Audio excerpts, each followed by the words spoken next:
নাও না নাও না না বাসায় কই তোমাদের একটা ছেলে মূলত কি জানি নিয়ে যাইতেছে এয়ারলাইন দিয়ে। চলেন আমরা একটু দেখার চেষ্টা করি ছেলেটা কি নিতেছে। আসো না তাড়াতাড়ি আসো। কি নেও তুমি এগুলা? ভুট্টা শাক।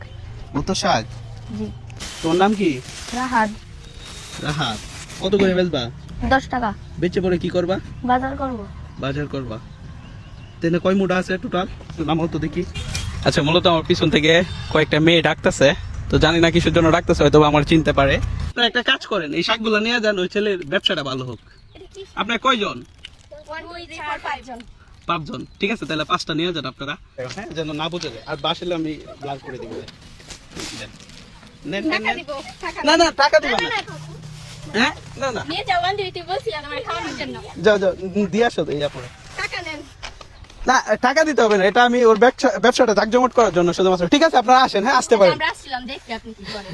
এই যে ওরে কিছু টাকা পয়সা দিব, তো ওরে খুব বেশি দিব না। ধরো, এটাতে আজকে বাজার করবা, হ্যাঁ? সমস্যা আছে কোনো? যদি বাসায় কিছু বলবা আজকে শাকগুলো এক বড় ভাই কিনছে, কিন্তু আমাকে একটু বেশি টাকা দিছে, তাই তো? তোমার কিন্তু আমি দান করি নাই, কি করছি, তোমার শাক কিনার বিনিময়ে তোমাকে টাকা দিছি। ঠিক আছে, আমার কথা ক্লিয়ার, বুঝতে পারছো? বাজার করতে পারো তো নাকি? আচ্ছা ঠিক আছে, তাহলে যাও গা।